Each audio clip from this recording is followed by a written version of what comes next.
All right. It's been a long time coming, man. I've been procrastinating on starting this podcast for a very long time now.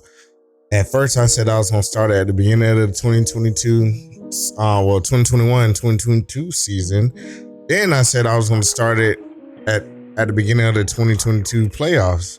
And I have done neither. So, I just woke up today. I was like, you know what? Fuck it. I'm just recording and whatever happens, happens. I know I'm probably late. It is the West Finals and the East Finals. So I'm very late. I'm gonna do an analysis on the winners of those two. I'm not really gonna talk about the playoffs now because I want to talk about it like on the fresh slate. So with that being said, welcome to the PackPod. My name is Power Pack. And I've been trying to think of a name for the podcast. I figured the PackPod would be good. It's easy to say, rolls off the tongue smoothly. I am considered a NBA super fan, meaning that I really like all aspects of all teams. But, I do have a favorite team, which I will get into later. This is going to be raw, unedited, because genuine stuff is always the best content. You don't want anybody who's like faking the funk or anything like that. So let's get into it. Now, I first started watching the NBA back in 2010. That's when LeBron got eliminated by the Celtics and everybody was awaiting his decision. And, his decision really intrigued me because I was trying to figure out why a whole bunch of people hate this one individual. Why do they hate this guy named LeBron James that he's leaving one team and go to the next team? Why is that such a big thing? And that was around the time 2010, 2009. That was kind of the time that I started getting on Twitter. So I was starting to see a whole bunch of Twitter basketball takes. And, somebody was tweeting how much LeBron sucks and how much of a bitch or a pussy he is. And I was trying to figure out why. So that's my birth of becoming a LeBron fan. I was like, you know what? He's the underdog. Everybody say, the streets are saying that he never won a championship before. Let's follow this guy's journey. And about 2009, 2010, I was about 13 or 12 at the time. So, I wasn't even really into the NBA or not even having the knowledge that I have now. I didn't even play NBA games. The only reason I started playing NBA games is I had one of my best friends. I used to go over his house all the time, and he used to have NBA 2K10. He always used to whoop my ass with it, with whoever he played with, because I was just so trash at it. And he always used to use the Cavaliers because he's a LeBron fan too, and he was a Cavaliers fan. And I was just using anybody's shit. The only person I really knew was Kobe, and I was using the Lakers, and yet I was still getting my ass beat because I didn't know what the hell I was doing on that game. But it's kind of how I first got into the NBA, and it's really because of LeBron.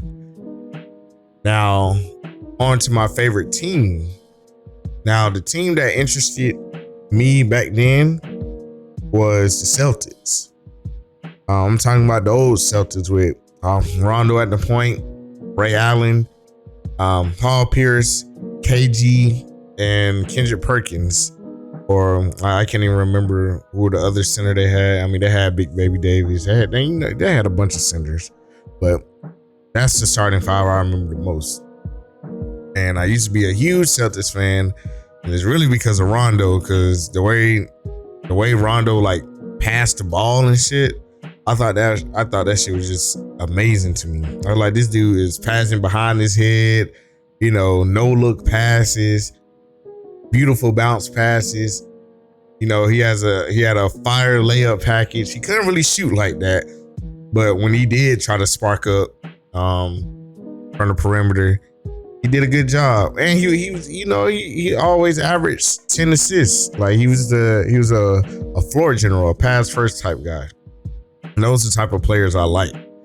But you know, after maturing and seeing like Derrick Rose and the Chicago Bulls go on a little rampage throughout the league before they got eliminated by the Heat and before D Rose got hurt, I was a Bulls fan. I loved it. It was all gritty and tough, and they talked shit to everybody. You know, that was around the time when Rose was the MVP.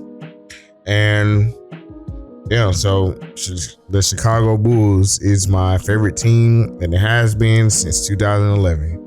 LeBron is my favorite player. The Chicago Bulls is my favorite team. Now, I also want to get into like what I think of the NBA now. Now, the NBA now, I think the NBA is more fast paced. It's not as gritty as it was in the 90s and 80s and the 70s and even the early 2000s. And the only way I know that because I did a lot of research. I watched a lot of film, watched a lot of highlights of the way the NBA was back in the day. And I'm like, damn, these dudes are really getting physical. Like they're not really letting anything like fucking go on defense.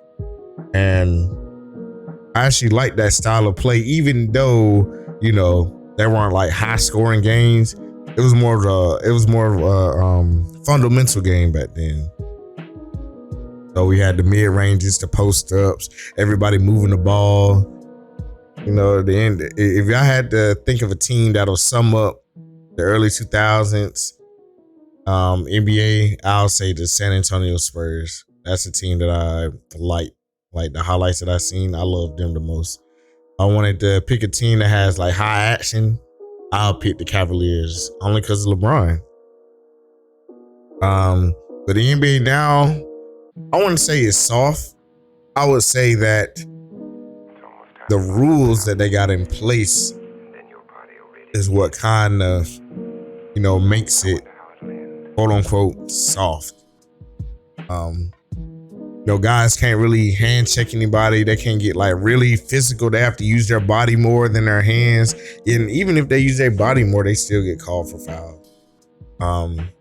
Also think that the players today can definitely shoot better than the players back then. And if you disagree, then that's crazy. You got to look at film, look at stats, look at everything.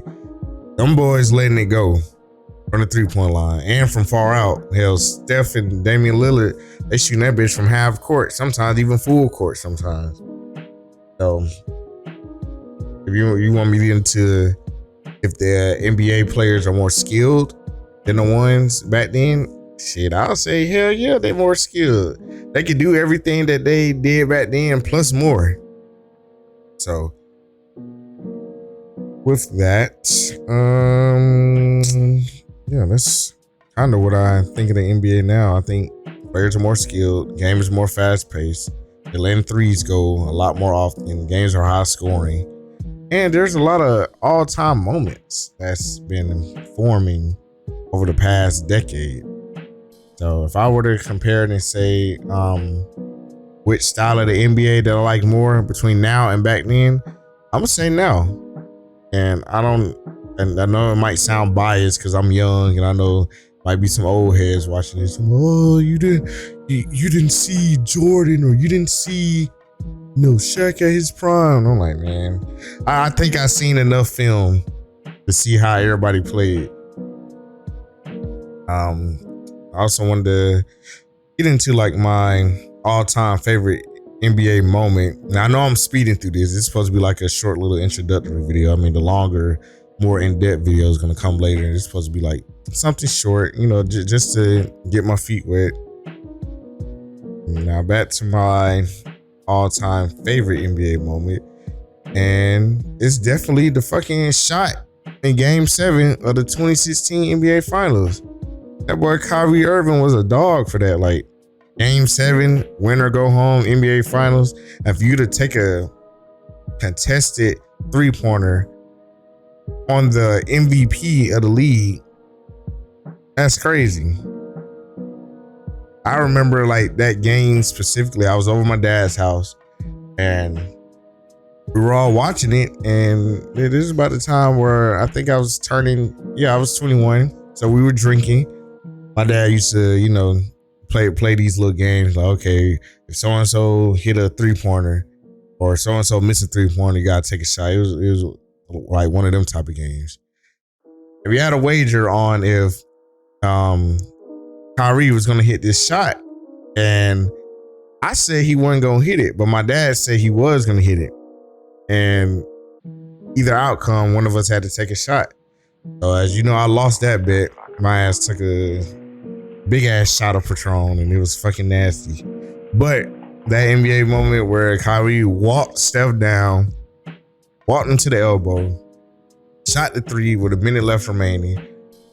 I think that shit, like, that was a shot heard around the world. Like, I don't think no NBA moment compared to that moment. I feel like we even got 2 NBA moments in that game, all-time NBA moments. The shot and the block. Like, that shit crazy, man. Like, the 2016 season was something special. Real.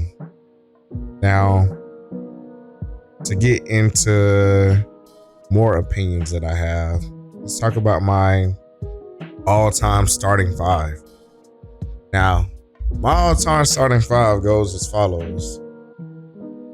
Magic Johnson at the point guard.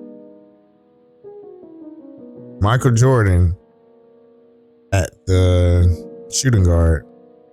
LeBron James at the small forward. Power forward gonna have you surprised.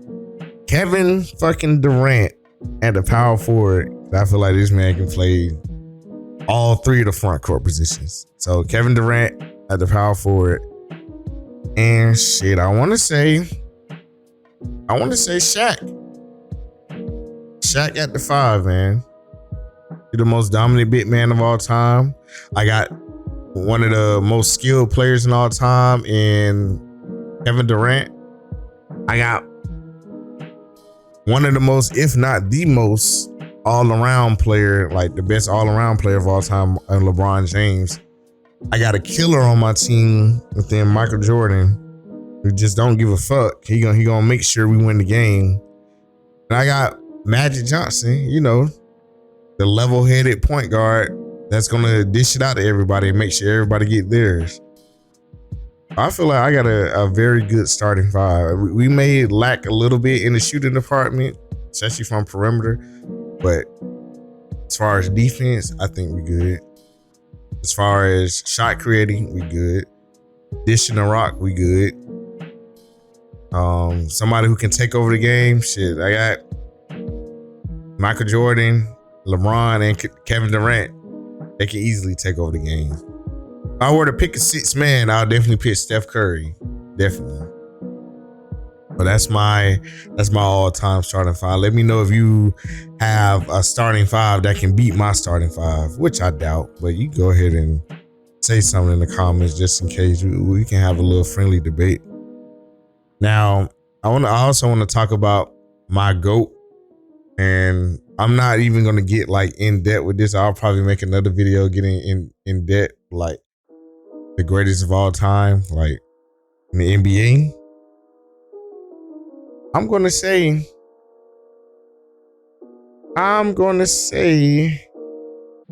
LeBron James. And I was really gonna say Michael Jordan, because the way Michael Jordan played, that dude's a dog. Like, he's a fucking assassin. Like, never in games 1 through 82 and throughout the playoffs, this man is lacing them Jordans up just to kill you. Like, that's all on his mind. He's not thinking about nothing else. And he proved that shit too. He proved it. Now, as far as LeBron goes, I feel like I give LeBron the edge because of all the adversity he had to overcome. Like, this dude had to come in with, greatest of all time expectations at fucking 17, 18 years old. Like, you putting these high ass expectations on a kid coming straight out of high school. And I feel like he exceeded mostly all of those expectations. Shit, he won a championship on 3 different teams, went back to back with one. He may have had some blemishes on his career, but I feel like the blemishes on his career don't outweigh all the good he did in the NBA and the entertainment value that LeBron carries. Like, you can't debate that he's the greatest off the court. Where he like builds schools, he's a family man. He got the really the perfect family, the perfect life. Shit, you got kids that aspire to be in the NBA and they're decent. I'm not gonna say they're like excellent at a young age, but they're definitely decent. He's just I feel like he's pretty like a stand-up guy, even though I don't know the dude personally. But the way what he's shown, and the camera is always on him. What he's shown me is that like he exceeded all his expectations. He's just a down to earth and great human being off the court. So I give him the GOAT crown just because of the off the court stuff. I don't even know if I want to get into the stats, the longevity, the way he's a 3-level scorer. He could drive, shoot the mid range, and he can shoot the 3. He could pass the ball. I mean, when he's motivated, he can play defense. And he's shown that he can take over games. He's also shown that he can like fumble out, but I feel like I said before, I feel like the pros outweigh the cons. So that's just, it's a little bit about me. How I became a fan of the NBA. Who's my favorite team? Chicago Bulls. Derrick Rose ever. Still love them now. Wish I didn't get bounced out of the playoffs, but it is what it is. My thoughts on the NBA now are more skilled. It's kind of soft, but that's because of the rules in place. All-time favorite NBA moment. Kyrie shot on Steph Curry, Game 7, 2016 NBA Finals. My all-time starting 5, Magic, Jordan, LeBron, Durant, and Shaq. And my GOAT, LeBron James. Not because of everything on the court, which definitely matters, but the stuff off the court.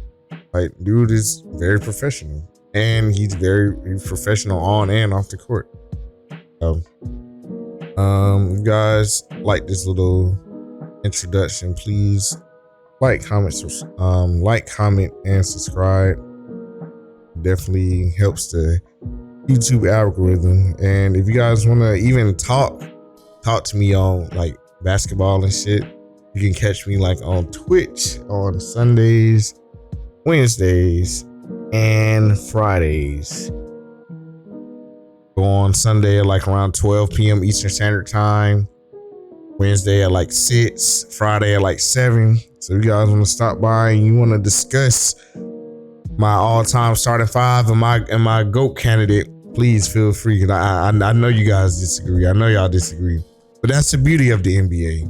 Now, everybody got different opinions, and we can all make great conversation on each of our opinions, even the terrible ones. Yeah, like I said, like, comment, subscribe, and thank you for tuning in to episode 1 of the PackPod.